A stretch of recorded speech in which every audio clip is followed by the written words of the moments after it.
আছে সাওয়ারে উইয়ার কোটা কি খাওয়া কারি নে রে আমরা ফাঁসি চাই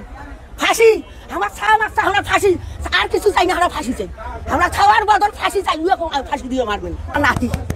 আমার নাতি হয় ভাস্তি ছাড়া নাতি রে আল্লাহ আল্লাহ কে আমার বাড়িতে বাঁচাও আছে আল্লাহ ও তাড়াতাড়ি করি ডাকাইবে আল্লাহ ওরে আল্লাহ রে ওরে আল্লাহ 3 লাখ টাকা দেন সাওয়াজা নিয়ে এসেন ওয়ানের নাম্বার তো মনে করে কল দিয়েছে কল দেওয়া মাত্র খালি কইছে 3 লাখ টাকা আমার ধরে এসে সাওয়াবাদ আমার সব ঠিক আছে এখনো সাওয়া মারি নাই কিছু করি নাই 80 টাকা দিয়ে এসে অমুক জায়গা খালি এই করে অমুক জায়গাটা কোয়া তাতে ফোন কাটিয়ে দিয়েছে আর এত চেষ্টা করি ফোন দেওয়ার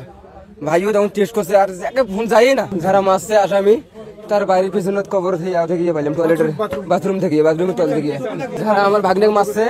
ওদের ফাঁসিয়ে আমি চাই কাল থেকে তো পোলাটা নিখোঁজ একটার পর থেকেই নিখোঁজ হওয়ার পর মাগরিব পর্যন্ত খোঁজাখুঁজি করছে পায় নাই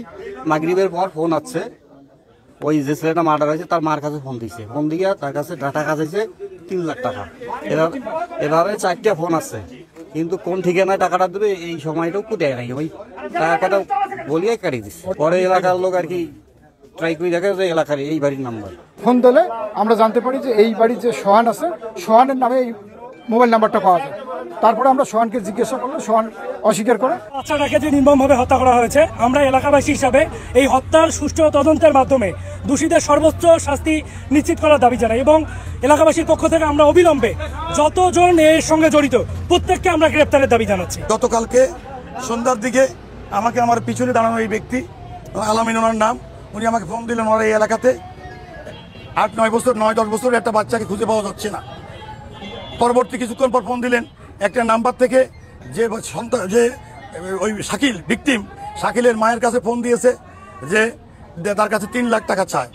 তখন আমাকে ওই নাম্বারটা দেওয়া হলো আমি নাম্বারটা ট্র্যাকিং করলাম ট্র্যাকিং করে আমি লোকটার ওই সোহানের মায়ের নামে আইডি কার্ড পেলাম এই যে সোহানের মা সোহান এবং সোহানের বাবাকে আমি গ্রেপ্তার করি তাদেরকে সারা রাত ধরে আমি জিজ্ঞাসাবাদ করি জিজ্ঞাসাবাদের এক পর্যায়ে তারা আরেকজনের নাম বলে আমি সিভিল টাইম দিয়ে তাকেও পিক আপ করার পরে তাদেরকে আমরা জয়েন্ট ইন্টারোগেশন ছেলে ডিবি থানা এবং আমাদের এসপি স্যারের নেতৃত্বে জিজ্ঞাসাবাদ করার পরে আমাদেরকে সে বলে যে লাশটা তাদের ঘরের পিছনে বাথরুমের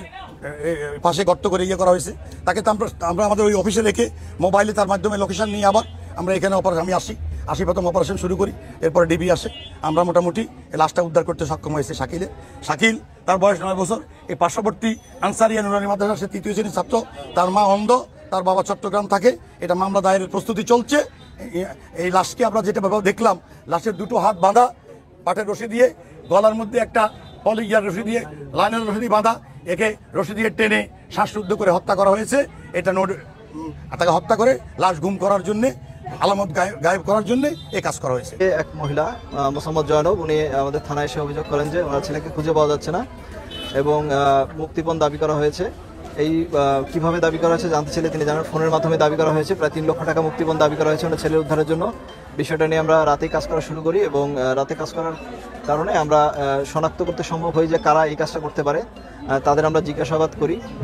করার মাধ্যমে তাদের দেয়া তথ্যের সূত্রের ভিত্তিতে গোকুণ্ডা ইউনিয়নের রতিপুর ফকিরটারি গ্রামে এখানে আমরা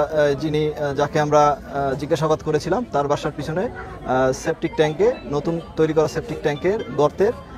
প্রায় 5 ফিট নিচে থেকে একটি 9-10 বছরের শিশু